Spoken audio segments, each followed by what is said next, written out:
Muchas gracias, Lisette. Espero que me escuchéis bien. Si no, me comentáis. Buenos días y buenas tardes a todos y sobre todo muchas gracias por vuestra asistencia. Y antes de empezar sí que querría transmitir mi agradecimiento a esta segunda edición del Foro Iberoamericano de Derechos Digitales, a todos sus miembros, organizadores, a INATIC, en particular a Rodolfo Tesone y a Eduardo López por su invitación a este evento anual. Resaltar también la fantástica organización del evento y sobre todo las intervenciones tan valiosas de los lectores que han intervenido desde el principio, seguro que hasta el final, y que nos van a ayudar a todos a tener una mayor perspectiva de la situación actual en cuanto a la situación de la inteligencia artificial y su regulación. En este caso me voy a centrar en intervenir en cuanto al concepto de inteligencia artificial y las perspectivas respecto a nuestros derechos digitales. Realmente es una ardua tarea porque por mi estudio y también por mi práctica profesional, una de las primeras preguntas que me hago, ¿no? Y me suelo hacer es, y también planteo a los alumnos, si realmente la inteligencia artificial es compatible, ¿no? Hoy en día con nuestros derechos digitales. Quiero seguir creyendo que sí, si bien aún estamos en un punto alejado, y creo que debemos acercarnos cada vez más para conseguir en estos años próximos una inteligencia artificial que sea lo más segura y sobre todo respetuosa. La realidad, y todos sabemos que estamos destinados a entendernos la inteligencia artificial y nuestros derechos, ¿no? Al final, como antes apuntaba un compañero doctor, el ser humano necesitamos de la inteligencia artificial para avanzar, ¿no? En el transporte, en la salud, en la mejora de la educación, en las relaciones laborales. Y la inteligencia artificial, por su parte, necesita de nuestros datos, sobre todo un volumen, ¿no?, importante para poder operar y a partir de estos datos elaborar los patrones correspondientes, ¿no? Por tanto, todos somos conscientes de la ventaja que nos implica la inteligencia artificial, pero también la necesidad de que estas iniciativas legislativas internacionales que están surgiendo regulen este desarrollo y uso de la inteligencia artificial y la explotación por los diferentes actores que intervienen.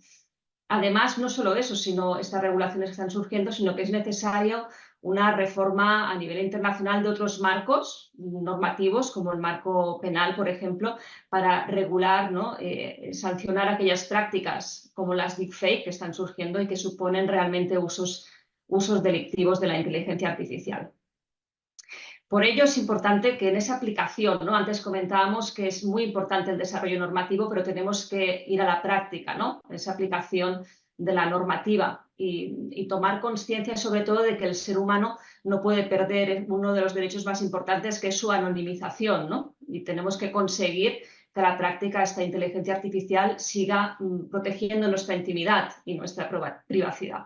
Una muestra de ello, de nuestro derecho de anonimización, está regulado precisamente en el Reglamento Europeo de Inteligencia Artificial, que antes comentábamos, ¿no? Como sería el hecho de la prohibición, ¿no?, de cámaras inteligentes de vigilancia masiva en sitios públicos, de identificación biométrica, que está prohibido a excepción de determinados casos concretos, ¿no?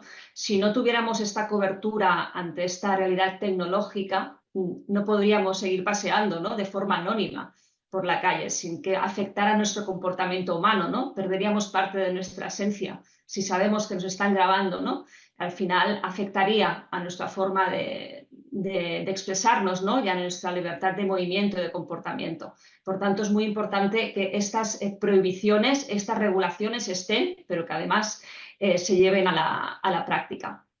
Como avanzaba también antes, estas prácticas que afectan a nuestros derechos digitales, las deepfake, que al final son aquellos vídeos, ¿no?, imágenes o sonidos que lo que hacen es imitar la apariencia o el sonido de una persona.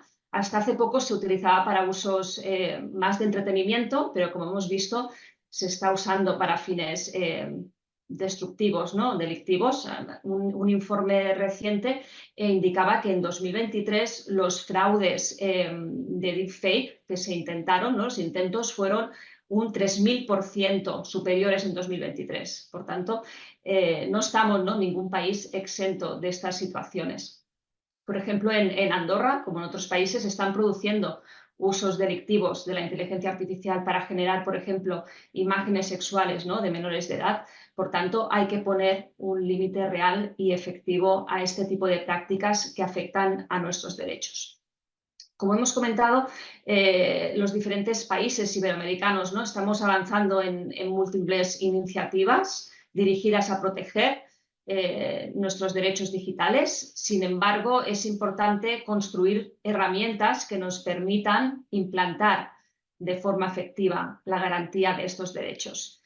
Se han nombrado, me gustaría citar algunos de ellos, ¿no? Se han dictado diferentes directrices, normas en estos años dirigidas a conseguir que se garantice de forma efectiva y real la protección de nuestros derechos en situaciones no en el ámbito de la inteligencia artificial.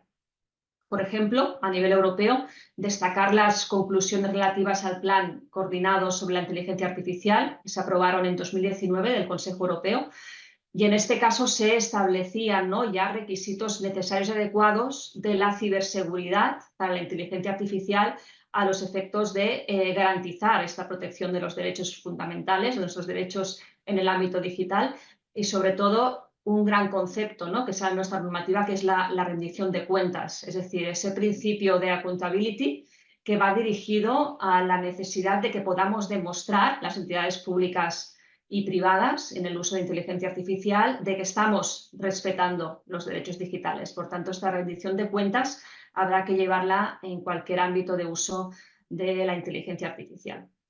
Luego también resaltar del 2020 la Carta de Derechos Fundamentales en el contexto de la inteligencia artificial y el cambio digital. En este caso también se desprende, ¿no?, la necesidad de fijar medidas que sean eficaces y que permitan determinar ya, ¿no?, y predecir cuáles son las posibles repercusiones en las tecnologías digitales y en los derechos de las personas.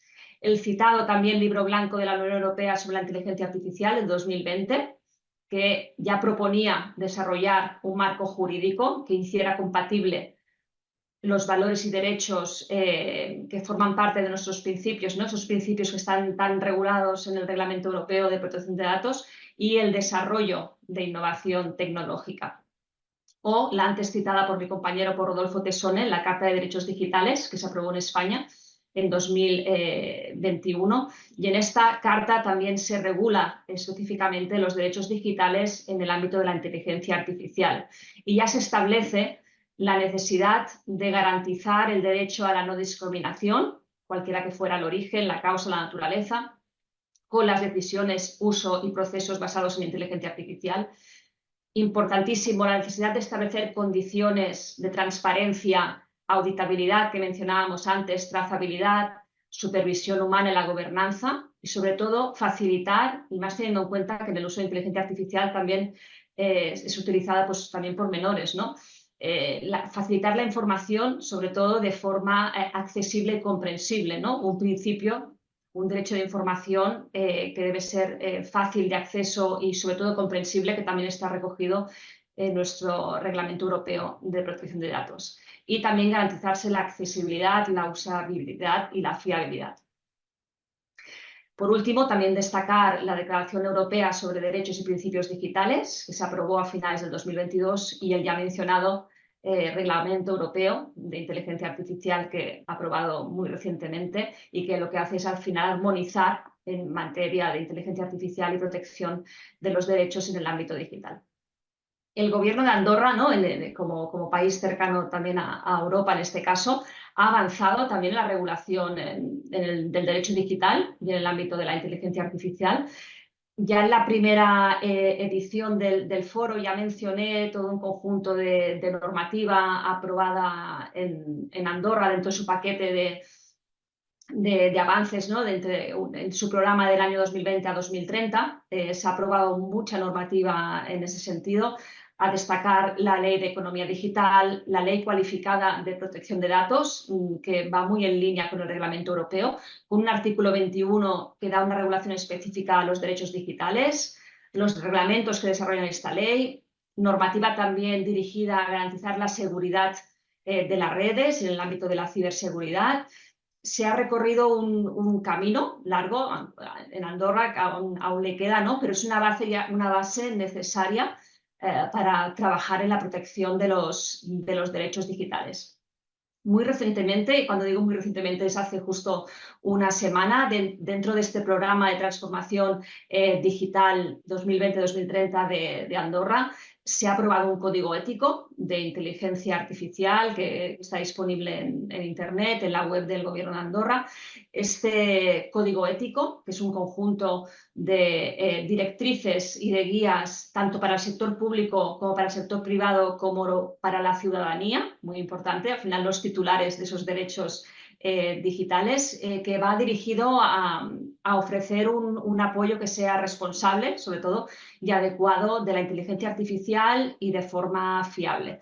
Actualmente disponemos de una versión que está en revisión final, pero en breve estará disponible ya esa revisión efectuada. Este código se centra, como os comentaba, en tres sectores: el sector público, privado y ciudadanos. En cuanto al sector público, se destaca, y antes también se apuntaba, muy importante, promover la formación y la concienciación y la capacitación de las personas, en este caso del sector público, en el marco de la inteligencia artificial. También establecer marcos normativos adecuados a los derechos humanos y a la gobernanza de la inteligencia artificial. Como mencionaba antes, el principio de rendición de cuentas, ¿no? Pues velar que se cumpla ese principio de rendición de cuentas, de poder demostrarlo, ¿no? Y la supervisión de la inteligencia artificial. Impulsar también, muy importante, el uso de datos abiertos y de calidad para alimentar los sistemas de inteligencia artificial. Otros principios importantes: promover la diversidad, la equidad, la inclusión y también procesos de consulta pública para promover, ¿no?, la intervención de los ciudadanos en la regulación y el gobierno de la inteligencia artificial. También se establecen una serie de directrices, principios para el sector privado, sobre todo generar confianza, es donde se centra en este caso el código, que la inteligencia artificial que se desarrolle, que se use, que se explote por los distintos actores, genere confianza en los interesados. Muy importante también, que formará parte de esta responsabilidad, ¿no?, proactiva, de esta rendición de cuentas, disponer de políticas y procesos apropiados en cuanto a las nuevas herramientas de inteligencia artificial que evidencien un respeto de los derechos fundamentales. Y también, como comentaba, y me parece muy interesante, es promover una serie de principios para la ciudadanía. Se ofrece en este código herramientas para que las personas, los titulares de los datos, puedan conocer, identificar de forma más fácil los riesgos que supone la inteligencia artificial, pero también las oportunidades. No nos quedemos solo en los riesgos, sino las oportunidades que puede suponer para todos un buen uso de la inteligencia.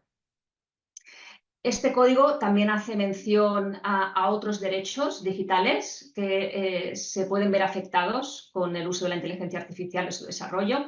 Habla de la transferencia algorítmica, ¿no? Por tanto, la necesidad de informar de ese algoritmo que se está utilizando, que se usa para el uso de esta inteligencia artificial y para su desarrollo. El riesgo de exclusión y de brecha digital. Promoción también de la igualdad y también evitar, y muy importante, antes se mencionaba, situaciones que puedan derivar del sesgo algorítmico. Un ejemplo de sesgo fue el que sucedió hace unos años, y hay muchos, ¿no?, con Amazon, cuando descubrió que una de sus herramientas de selección interno estaba descartando a mujeres candidatas. Este algoritmo, en este caso de esta herramienta, se entrenó a partir de decisiones que había ya históricas de contratación que favorecían al hombre sobre las mujeres. Entonces el software aprendió a hacer lo mismo. Por tanto, hay que identificar estos sesgos. ¿Cómo podemos hacerlo? Pues más allá del derecho, ¿no? El derecho nos ayuda a regular, pero nos ayudarán controles, ¿no? En primer lugar, controles sobre los datos que vamos a emplear, controles también sobre el tipo de algoritmo que se va a emplear y, finalmente, importante, una auditoría, ¿no?, de los resultados finales en cuanto a este uso.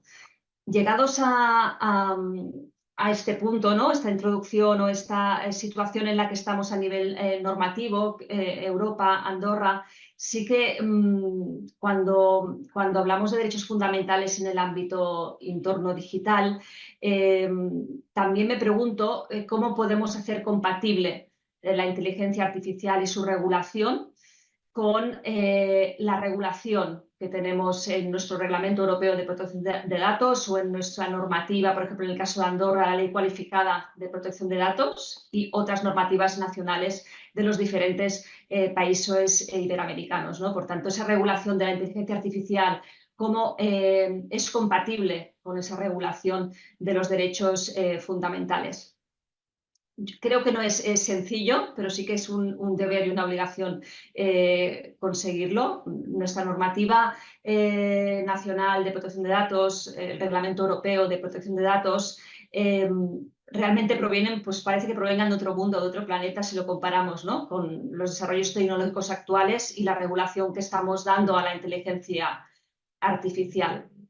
Nuestra normativa tiene unos principios en cuanto a derechos fundamentales muy claros, muy buenos, ¿no? El principio que conocemos de minimización, el principio de limitación, el principio de conservación, pero luego su aplicación práctica en el uso de la inteligencia artificial tiene que ir más allá, ¿no? Tiene que ser compatible. ¿Cómo aplicamos estos principios de nuestros derechos en el entorno digital en cuanto al uso de la inteligencia artificial?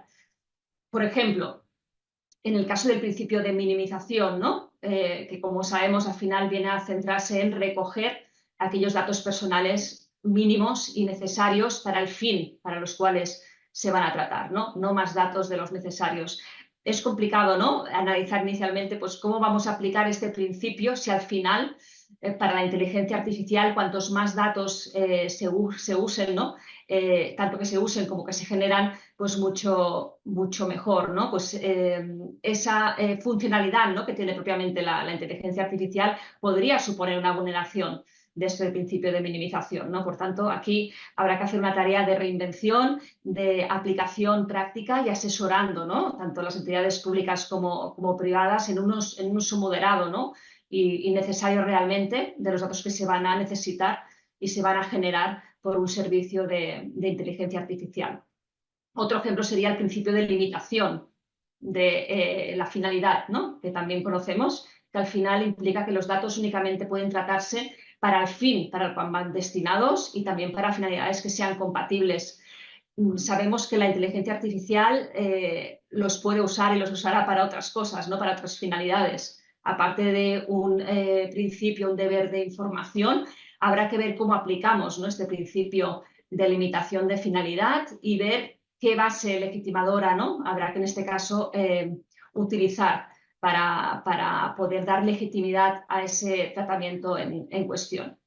Por tanto, creo que se nos presenta a un futuro inmediato, un reto importante, que es conseguir realmente una implantación real y práctica en las entidades públicas y privadas de la protección de nuestros derechos digitales en cuanto a la aplicación, desarrollo y uso de la inteligencia artificial. ¿Cómo podemos hacerlo? Pues creo que tenemos, y se han ido ya mencionando, ¿no?, bastantes herramientas para poder hacerlo. En el ámbito público es muy importante desarrollar normativas y acciones en el ámbito educativo que vayan dirigidas, ¿no?, a garantizar los derechos de las personas y fortalecer la seguridad y aplicar técnicas de ciberseguridad realmente potentes que luchen, ¿no?, contra esas prácticas delictivas que antes mencionaba. En este punto de la educación es muy importante la educación para nuestros niños y nuestros adolescentes para garantizar que se haga un buen uso de la inteligencia artificial en este ámbito digital y, por tanto, adoptar políticas públicas que vayan dirigidas a garantizar la integridad, la seguridad física y, sobre todo, también psicológica, ¿no?, de nuestro entorno, de nuestras personas. También importante, tanto y aplicada a todo el sector público como privado, desarrollar una correcta metodología de riesgos con un enfoque basado en la persona, de los derechos en el ámbito digital. Por tanto, es importante definir y apoyarnos en profesionales para el desarrollo de metodología de riesgos a los sistemas de inteligencia artificial y realmente determinar el impacto, ¿no? Y cómo impacta, por tanto, en los derechos fundamentales. Aquí también mencionar el principio de privacidad desde el diseño y por defecto, que también el compañero Eduardo mencionaba antes. Elaborar políticas y protocolos que garanticen las buenas prácticas, es decir, analizar en el ámbito público y privado, por ejemplo, qué departamentos van a aplicar decisiones automatizadas, cuáles no, cuál será el nivel de supervisión humana, para qué fines se va a permitir, qué usos se van a prohibir. Por tanto, todo ello en torno, ¿no?, a esos principios dirigidos a garantizar la seguridad de las personas, la privacidad, la transparencia, la responsabilidad, los principios, ¿no?, que hemos estado mencionando hasta ahora. Y también esa formación y concienciación sobre el uso de los sistemas que incorporan inteligencia artificial, aquí también es muy importante. Y lo mencionaba en un artículo la directora de la Agencia de Protección de Datos de Andorra, ¿no?, la necesidad de formar, muy importante, a los desarrolladores, implementadores de los sistemas de inteligencia artificial en todos los principios éticos que tengan que están implicados, ¿no?, en el desarrollo de inteligencia artificial. Y no solo desde el inicio, sino en todo el ciclo de vida de este sistema de inteligencia. Otras aplicaciones prácticas, ¿no?, pues estandarizar principios sobre la explicabilidad y la transparencia de los sistemas de inteligencia artificial, ¿no?, ese deber de información que sea homogéneo entre los diferentes estados. Y también la necesidad de saber si el contenido de una decisión o la generación de información ha sido realizada o no de forma total o parcial con un sistema de inteligencia artificial, ¿no?, con un algoritmo. Por tanto, dar cobertura lo más amplia posible a esta información al propio interesado sobre la afectación que puede tener sobre sus derechos ese sistema de inteligencia. Por tanto, realmente, con todo ese escenario, creo que nos encontramos con grandes retos dirigidos a salvaguardar los derechos y las libertades de las personas. Y es misión tanto de nuestras entidades públicas como privadas conseguir, ¿no?, que esa compatibilidad de la que hablaba en principio, si es compatible nuestra inteligencia artificial, su desarrollo con nuestros derechos digitales, ¿no?, y conseguir que realmente pueda ser posible. Muchas gracias.